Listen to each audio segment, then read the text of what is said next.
Welcome to Who's in STEM. I'm Ken Ono, your host and the STEM advisor to the provost and the Marvin Rosenblum Professor of Mathematics at UVA. Our goal is to evoke flights of imagination and wonder by showcasing the cornucopia of all that is STEM at UVA, the marvelous world of UVA science, technology, engineering, and mathematics. Now, I can't remember the last time we didn't talk about AI. AI seems to be the elephant in every room. And even in my work as a pure mathematician, you might think that my daily workflow involves chalkboards, dusty erasers, and yellow pads filled with scribbles. Well, maybe that's still partially right, but make no mistake, even my work as a pure mathematician is heavily impacted and is influenced by AI. And in fact, I'm about to head to San Francisco right after this recording to give a colloquium at OpenAI, their corporate headquarters, and my talk is entitled Stories from the Amplified Mathematician. Now today I'm really happy to introduce you to someone who is really at the cutting edge of all things important involving AI. Previously, I should tell you, we've had many guests. Yael and Raj from the business school, they were talking about AI and ethics. My friend Scott Acton, who's chair of ECE and engineering, we talked quite a bit about AI. In our most recent episode, we had Madhav Marate, the director of the Biocomplexity Institute, and he spoke quite a bit about the use of AI in their very important work. Now, somehow hovering above all of these kinds of efforts, we have a very distinguished local expert who is thinking very deeply about many of the implications that we haven't yet talked about.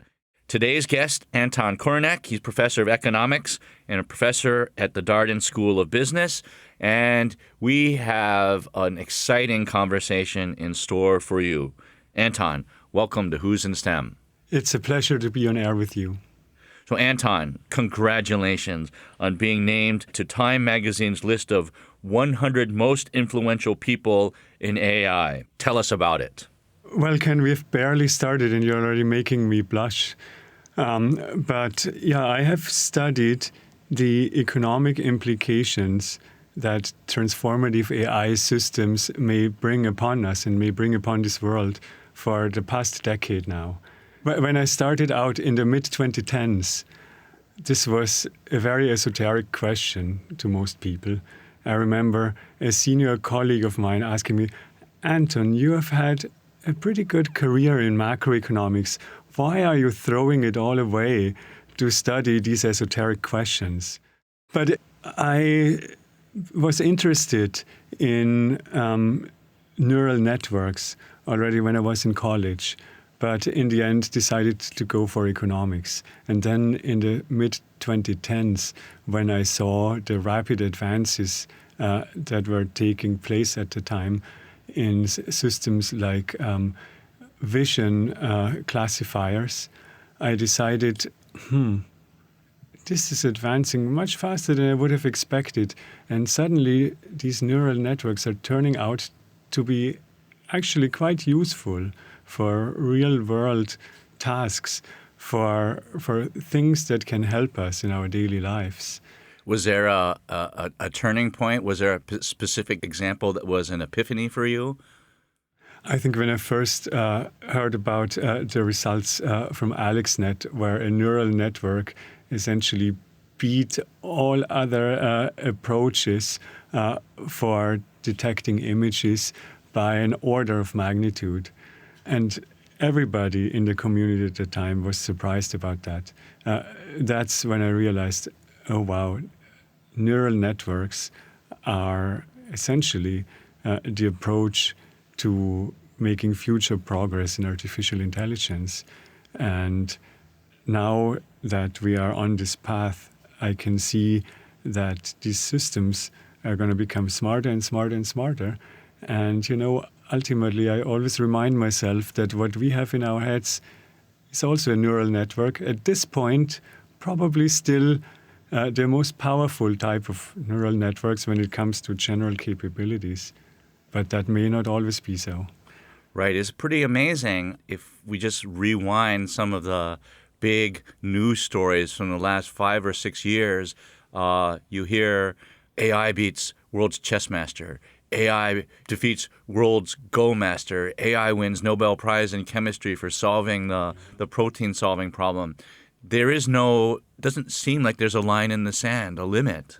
It's been truly astounding how fast the capabilities of AI systems have evolved, especially in the space of general purpose AI systems, like what started with large language models. One of the advances that I've been most impressed with over the past 15 months were the advances in math. And I've read a little bit about your experiences with like frontier math and benchmarks like that. So I would love to hear a little bit more about that. Okay, Anton. So for the listeners, this is organic conversation, absolutely. And I'm glad we're having it. Thank you for asking. I am by training a pure mathematician. In pure mathematics, the gold standard in research would be, can you solve an open problem by introducing new ideas? And I want to emphasize the new ideas part because, well, the jury is out. Large language models, chatbots run on predictive algorithms. Can they generate new ideas? And so, as I think is well known, the industry of assembling benchmarks that assess progress in artificial intelligence is a major industry. And in mathematics, there's a company called Epoch AI that is probably the industry leader in the mathematics space. You might know about large language models winning IMO gold medals, so on and so forth. Every major AI lab has won an IMO gold medal in mathematics. And I think that's part hype. It's not hype that the models aren't solving. Of course they're solving it. But for the future of mankind and for the future of science, we shouldn't be talking about high school math competitions. So about a year ago, the administration at Epoch AI invited me into a community of mathematicians, very, very distinguished mathematicians, including Fields medalists. I mean, very big names, a crazy motley crew of skeptics. And they were all skeptical at the time. We were all skeptical at the time. But Epoch had already been assembling these benchmarks for a number of years. It wasn't long ago that they were testing large language models on middle school math, then high school algebra, and then SAT level math. And, well, I think you can see where we're going from there. And I am the team lead for the number theory part, which is a large part of mathematics. And our goal had been to assemble 50 benchmark problems at research-level mathematics that I couldn't solve. It's not that you can't solve it. Our objective was to come up with 50 problems that maybe 5 or 6 people on the planet could solve each one individually. And that's hard. So that tells you how far we've come. And in the course of doing this work, to do it properly, you have to assess and engage with the models if you want to come up with problems you think it can't solve. And that was a challenge for me. So that's when I went from skeptic to thinking maybe I have a job to do with Epoch and to assemble these 50 problems. But what I'm actually experiencing in real time in front of my very own eyes are these chatbots that can be a research partner. And we assembled those 50 problems. I think 7 of them have now been solved out of 50. So this is very hard. I'm very proud to say that my 3 problems remain unsolved. For now. For now. The point I want to make is that where we are in terms of assessing large language model abilities is that it's already outperforming basically every expert in the world, apart from those experts who have thought very deeply about niche problems. We have to work hard to write these problems. There's actually now a tier 5, which is in the works. I just had a meeting with them, Epoch, yesterday. And tier 5 will be, I think, 50 problems as well, but they have to be open. They have to be problems that no human being on Earth knows how to solve. And that's a different kind of skill. How do I come up with a problem that I don't know how to solve, but has the right to be called a benchmark? I could list, of course, the Riemann hypothesis, But that's not really what we're after.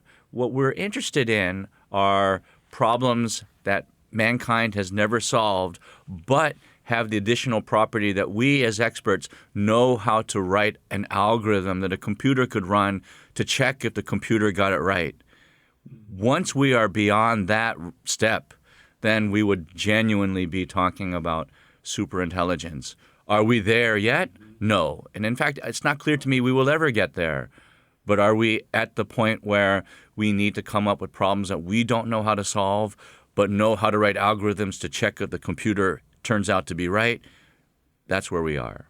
Yeah, what an amazing trajectory, right? 5 years ago, they could barely do primary school math. And nowadays we're talking about problems that are too hard for me and that you can just keep up with. Well, that I can imagine knowing how to check if someone ever gave me the right answer. So here's the thing. I'm really frustrated with social media where every second or third day there's this big hyped up result. Or there's this hyped up example of, haha, look what AI cannot get right. Well, if we did that to ordinary people, right, we make mistakes all the time. And Absolutely. I think it's important for our listeners to understand that AI is much more like people, incredibly capable people. They will make mistakes, unlike your ordinary computer program where if you want it to run some calculation, does it get the answer right? You expect it to be correct, but that's not what we're talking about. That's not intelligence. That's just mechanical computation. Yeah, I very much agree with this perspective. Rather than kind of comforting ourselves with all the mistakes that our AI systems still make, the important thing is to look at how quickly they are advancing at the frontier and how they can suddenly do so many more things that are at the very cutting edge of research, at the very cutting edge of business applications, and that are, I believe, going to really revolutionize our world. One of the things that has been so interesting for me over the past 5 years is that studying these AI models has really changed my perspective on our human brains and our human intelligence. And in some sense, it has made me feel more awe for what our intelligence can do. But in other ways, it has also given me the feeling that, wow, what our brains can do is amazing. But it's also amazing to see how machines can replicate more and more and more of it. And maybe our intellectual capabilities were not as special as I thought they were. Right. Maybe the things that make us special are much more the things that we have in common with other animals. I want to take a deep dive on that particular point because this is an issue, a question that affects us all. As these computer models can outperform all people in some things, some tasks, it begs the question, so what does it truly mean to be human? And at the University of Virginia, we run a university. What does it mean for our core values with regard to what should we be teaching? So I want to hear your thoughts about all of that. Yeah, at some level, it's like an eternal question for humanity, right? And it was at the center of what we are doing 200 years ago when Jefferson founded our university. And in some sense, it's at the center of everything still today. And these advances in AI have maybe reminded us a little bit of how important of a question that is. So my perspective is that if we try to kind of strategize and let's say we study a certain field or a certain question because we think in 3 years down the road, this is going to land us a better job. You just can't do that anymore today because AI is advancing so rapidly. And a job might not exist. Yeah. Let's say 5 years ago, if I had told you that AI systems can solve all the same problems that you can solve almost, would have probably laughed me out of the room, right? Right. And nowadays we are Now you hear me to, being proud of the fact that I can come up with problems I can't solve. and we are both saying yet. Right. Yeah. So I think what that reminds me of is that ultimately what I would advise everybody to study is what they find most interesting, and not be strategic about it, and just do it because they have an inherent passion about learning about it. And that's also, so I have 2 kids, they're 8 and 10 right now. That's also what I'm trying to instill into my kids. I have no clue whether by the time that they have grown up, whether there will still be jobs available at all, or whether the world is going to have changed so much that we are going to have a new kind of system, a new kind of an economy where labor in the way that we have it today, paid work, is not really playing much of a role anymore. And so what I try to instill into my children is to follow their passion, to study what they find interesting out of intellectual curiosity, and I try to kind of foster their curiosity, but I don't think it is very productive to tell them, oh, you need to take this accounting class because that's going to land you a good job. It's an understatement to say that your views align with mine. So I would like to amplify exactly what you said, because I feel like I've lived this transformation in my work as a mathematician this year. At first, when I engaged with ChatGPT 5 before it was publicly released, it was frightening. I remember asking, and we were at a meeting at Berkeley, ChatGPT an unsolved problem that I could have easily given to a PhD student, and that PhD student would land a postdoc at a top 20 university. And over the course of 10 minutes, I watched the model take 2 minutes to master the literature, another 3 minutes to assemble a toy problem, which it then solved, and another 5 minutes to solve the problem on the nose, and then respond with a really sassy answer: citation not necessary because I did the work myself. I was floored by that, and that was a shocking moment for me. But that was just 3.5 months ago. And here today, rather than being disappointed, I realized that maybe what AI is offering us, if we take the time to think about it carefully, is that it has raised the bar on what we consider research. Meaning this, for me, I am excited to engage with models because it relieves me of the lower lying problems that would have otherwise occupied my time. It's inspired me to ask the harder, the deeper questions. What else has it done? It raised the bar on what we should actually be publishing. No researcher in their right mind should try to publish a paper that ChatGPT can do now in 10 minutes. Now, the shocking thing is I admitted that we have PhD level problems that models can do 90% of. So that means that it is our moral imperative to recognize that, one, this is where the AI is, and two, we need to rapidly rethink how we are training our current students and our youth. And so I think you and I are very aligned, because for me in mathematics, I could have been destroyed and devastated by this capacity. My identity could have been at risk.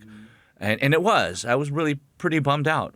But now I'm excited because I can ask the harder questions. Now, how do we translate that to and scale that up for education and everyone around us?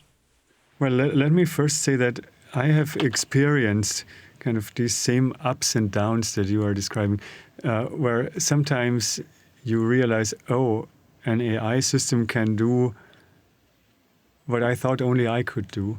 And then you experience that kind of moment of feeling really deflated, yes. Oh, crap. Right?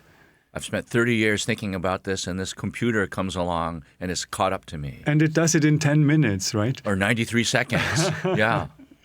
And at the same time, for now, and again, I have to emphasize that we can only say this for now, and I have no confidence I could still say this in 2 years from now, for example, there are still things that only we can do.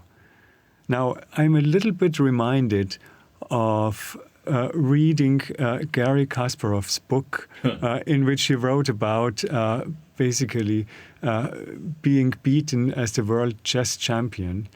And he basically emphasized that during the 1990s, when chess computers were approaching world champion capabilities, he could feel how they were getting close, and then ultimately he was indeed beaten, right? And he said, but let's take a step back.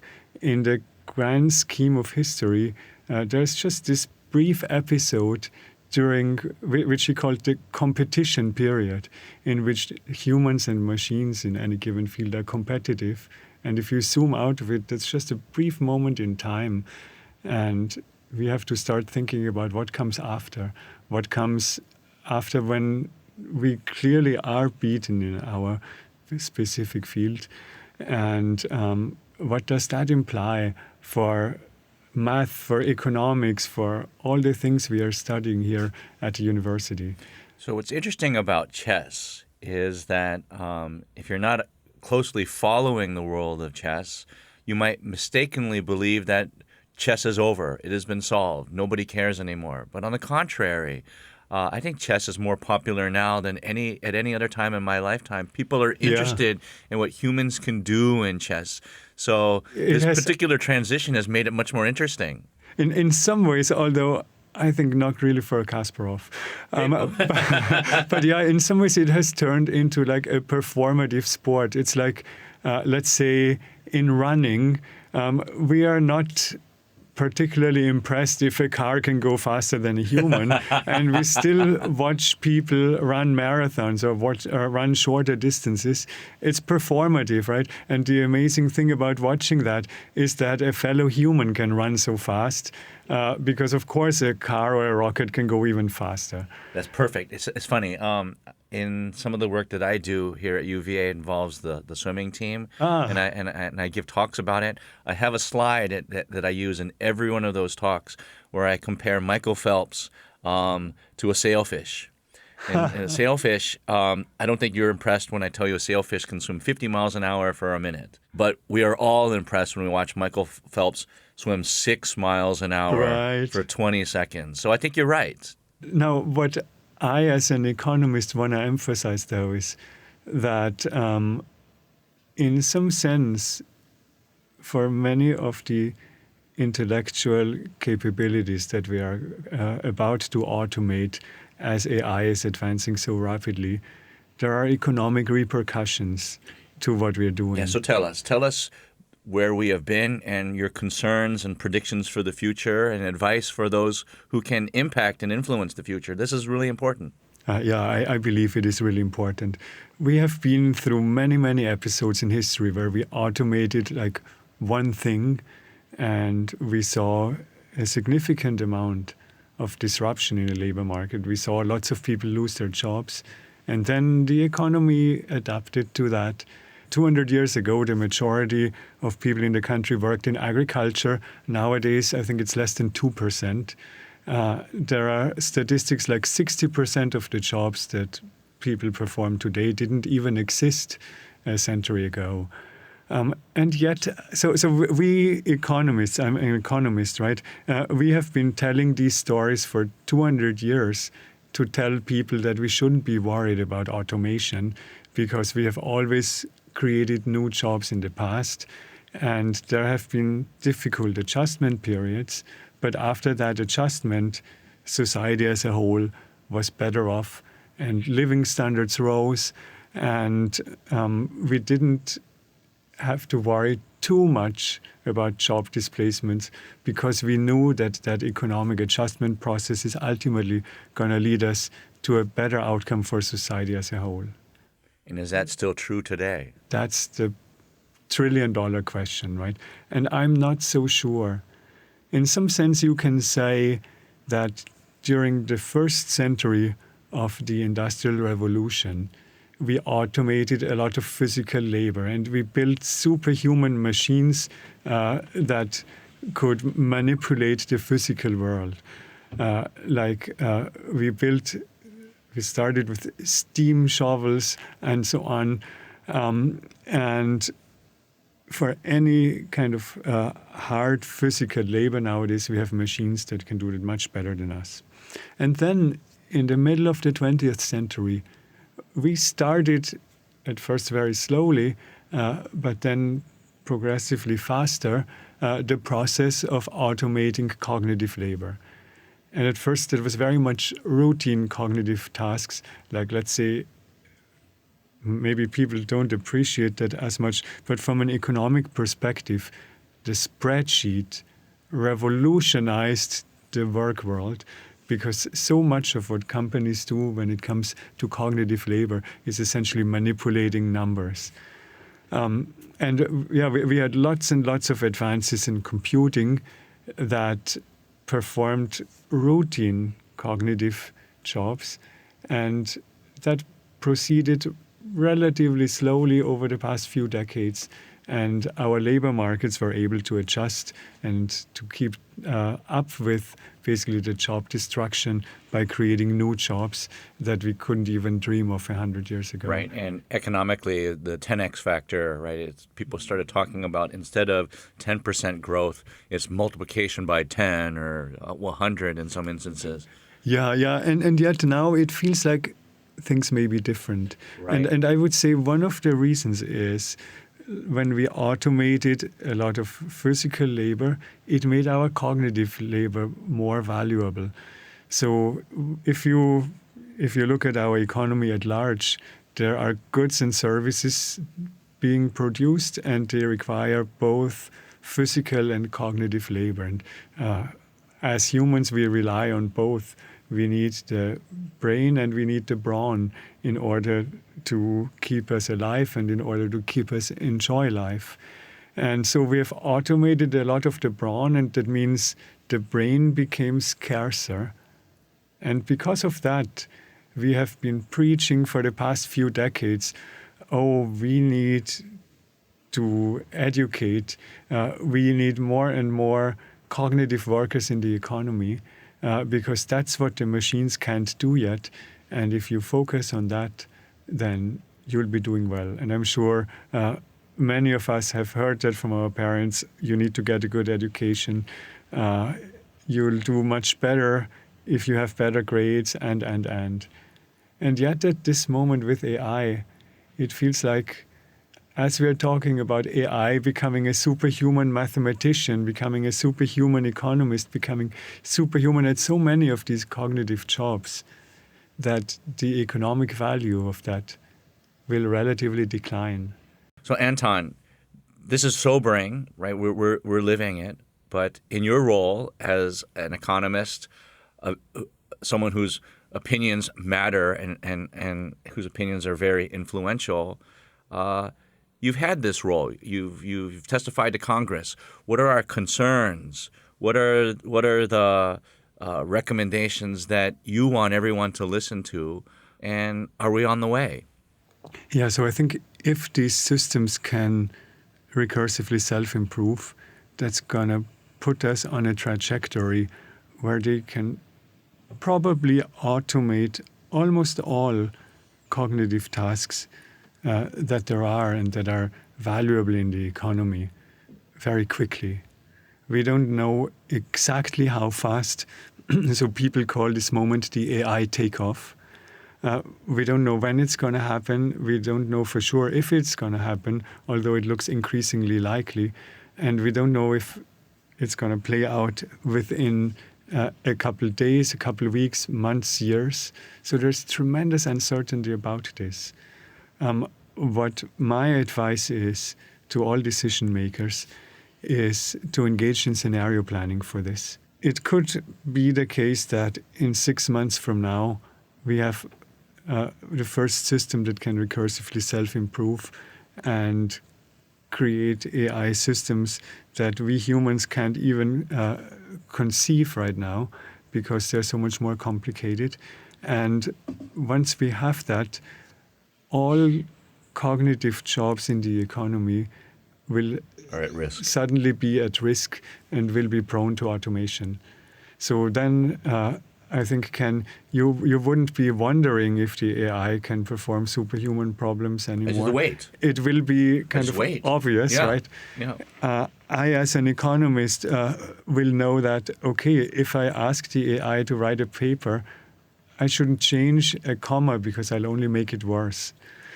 And this is going to be true across all the cognitive jobs, but very soon also across physical jobs, because we will see the opposite of what I described before. In the 20th century, when we had automated so much of the physical labor, the cognitive labor became more valuable. If we now automate all the cognitive labor, the physical labor is going to become more valuable, and it's going to create massive economic incentives to advance robotics even more quickly than it has already been advancing in the past few years.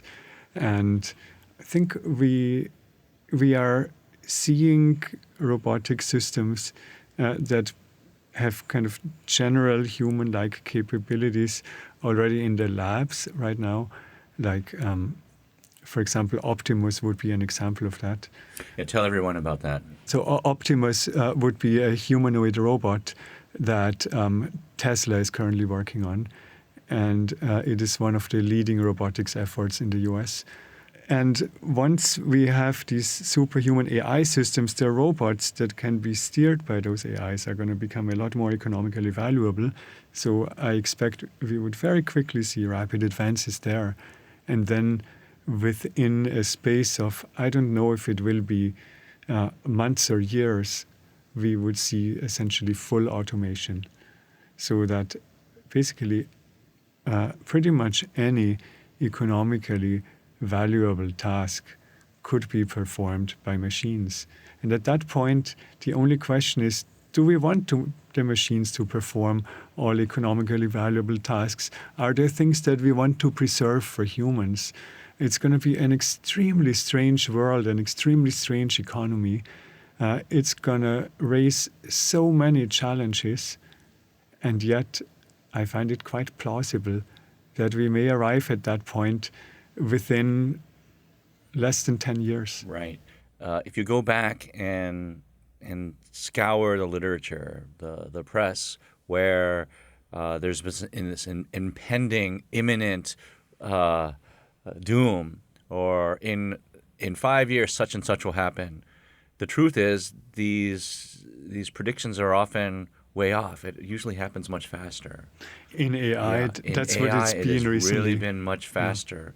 I had a piece come out in Nature earlier this week, Nature Physics, where the editors asked me to write a commentary about the future of mathematics and physics research with the emergence of AI.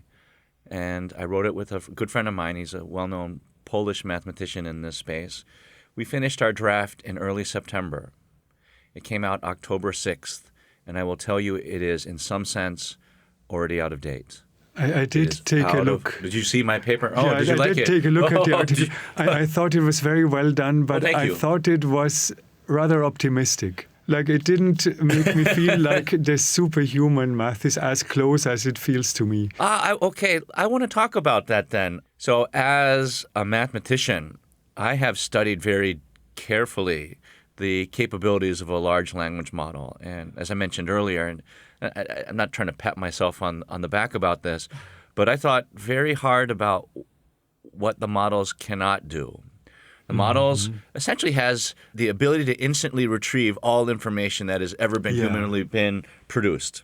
But that doesn't answer all questions. Almost. That does not answer all questions. And so if you, as an expert, have that special insight that you haven't shared with anyone, the models will get stuck.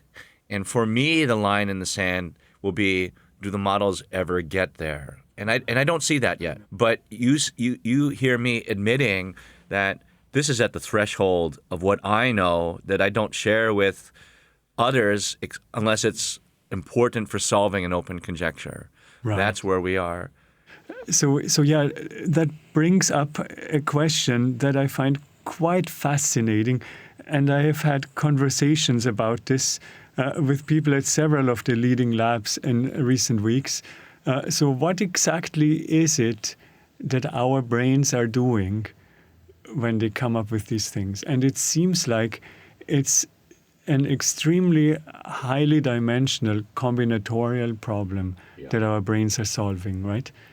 And somehow we have kind of built up the heuristic, the intuition, you may say, to put the human word on it, to go exactly where, or we hope to go exactly where the most promising solutions lie.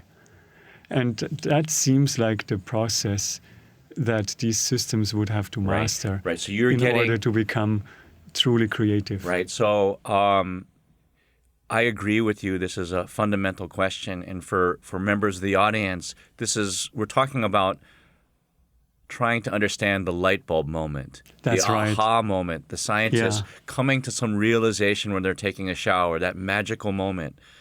You are hearing us say that that's something that the computer scientists and the engineers are trying to manufacture in the lab to be put into product. That is, honestly, you are right, where we are. And as a mathematician, where I am still a skeptic, but not as much of a skeptic as I think most others, but definitely more optimistic than you. I'm not sure we're going to get there. But I'd like to, and by pushback, I don't mean that this is in any way argumentative. No, I think we both appreciate how much uncertainty there is about this, right? And in terms of merging the physical and the cognitive, the robots, right? I think most listeners in their mind have seen like the Boston Robotics dogs that can do amazing things, or maybe seen videos of Honda's humanoid robot walking around San Francisco waving to cars that pass by. This is happening. This is happening, and it doesn't get as much attention as AI, but it's also happening really fast. And it is happening very fast, but there are significant theoretical challenges that have to be overcome that I'm skeptical about. So, but might be completely wrong. And I'm, as an optimist, I want to be that optimist. I will admit that. But let's talk about what AI is not good at. And I'm not bringing this up to pat ourselves on the back and try to give us a little bit of relief and comfort and hope. You're essentially laying out the research agenda of what the labs are currently pursuing, right? Exactly. But I think we have to mention that because otherwise I don't think we would be doing our job. Yeah. So from a perspective of what is economically most useful that AI can't do yet, to me there are kind of 2 points, 2 broad areas that stand out. And the first one is they are clearly lagging behind in their vision capabilities. They just can't do what we can do. And that's a big handicap in things like you may have seen these computer use applications where essentially the AI tries to take over your desktop and perform work for you on your screen with you just watching. They need better eyes for that. They need better vision processing. So that's one. Then the second, probably more fundamental one, is that the way these systems are currently constructed is they are trained and then the weights are frozen. And whenever you open a new chatbot window, it forgets everything it has done before. And so they do not dynamically learn. And that's a significant shortcoming compared to humans. And that limits their economic usefulness right now. But of course, there are major efforts underway to address that. And one of the things that's been so interesting to observe in the past few years is I like to use the kind of bird and plane analogy here. When we built flying machines, there were very smart people like Leonardo da Vinci who thought, oh, we need to create good wings that flap. But in the end, that's not how the Wright brothers solved the problem of flight. They took a step back and leverage the fundamental laws of physics to create uplift. Yeah. And nowadays we have flying Bernoulli, machines, right? study Bernoulli, not birds. That could study much more. That can carry much more weight than birds, and that operate on somewhat different principles, even though the basic underlying physics is, of course, the same.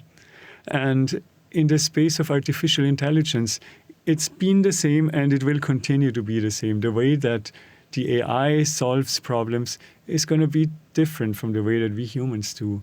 And so the big question now is, with this dynamic learning, for example, how much of that needs to occur in the precise same way that our brains do it, which is to constantly update their brains in real time, and how much of it can be done through some different process that leverages the specific strengths that the AIs have, that our brains just would have never had access to due to our biological evolution. Right. So Anton, as a professor at the university, how can students get involved in your research? How can they be better informed so that they're ready to tackle the world as these changes come about? Yeah, I think right now we are in this unique moment in time where the next couple of years are going to determine a lot about where AI will go in the future. And I think it's a somewhat frightening time, but it's also an exciting time, because there are so many urgent and important questions that we need to tackle. Those are technological questions, but they're also social questions. And for me, as an economist, economic questions. I have just started a new initiative at the university. I call it EconTI, the Economics of Transformative AI Initiative. And you can find it at econti.org. Students can get in touch, and if they are interested in this topic, I am looking for people who are interested in supporting our work. And do you also teach courses? I also pitch a course of mine, that's right. It's called AI and the Future of Work. And in that course, we are firstly covering what is happening right now. We are covering what are the advances at the very frontier of AI, because I think one of the most fundamental and most important things is to be aware of what's happening. And that awareness is kind of a secret power. That awareness allows you to see further into the future and to make better decisions about your future. So in some sense, my main appeal to our students is study carefully what's going on, because it's going to be our future. As we wrap up, my thought is your initiative and your course will be playing an important role to helping the world wake up. Right? There is a lot of ChatGPT cannot get this right. And I know that that this disruption is happening, and that students, faculty, everyone you ever meet is looking for hope for what is our future. And there's a little bit of hope and maybe some relief when you see that AI makes these mistakes. But please don't take comfort in that. You have to engage. And so thank you for your work, because I think we all, maybe wake up is a little bit harsh, but you are right. I think we need to inspire all of our leaders, everyone we know, to be engaged. And that's probably the best way to prepare for the future. I think so. And I think we also have to remind ourselves that, we should not tie our identity too much to what we have been doing in our professional lives, too much to what our mind's abilities are. Because let's say it does happen that in a couple of years, we are going to have AI systems that are better mathematicians than you and that are better economists than I am. That doesn't mean that we can't have no enjoy role. our lives, right? Ultimately, jobs are a means to an end. And ultimately, I think the most important thing, which has always been true, but in some ways this moment with AI reminds us of it even more, is that we only live in the here and now. And in the here and now, I've very much enjoyed the conversation with you. So thank you. Anton, it's been great having you on the podcast today. I agree with Time Magazine. UVA, we've got a great economist in you. And I hope that your vision and I hope that your mission and the advice that you offer is taken very seriously. You certainly have a follower in me. Thank you, Ken. I'm Ken Ono, STEM advisor to the Provost and the Marvin Rosenblum Professor of Mathematics, and you've been listening to Who's in STEM. Who's in STEM is a production of WTJU 91.1 FM and the Office of the Provost at the University of Virginia. Who's in STEM is produced by Benjamin Larson, Katie Nichols, and Ria Verma. Our music is composed and performed by Robert Schneider and John Ferguson of Apples and Stereo. Follow us on Instagram, listen and subscribe to Who's in STEM on Apple Podcasts, Spotify, or wherever you get your podcasts. We'll be back soon with another conversation about scientific and technological innovation at the university.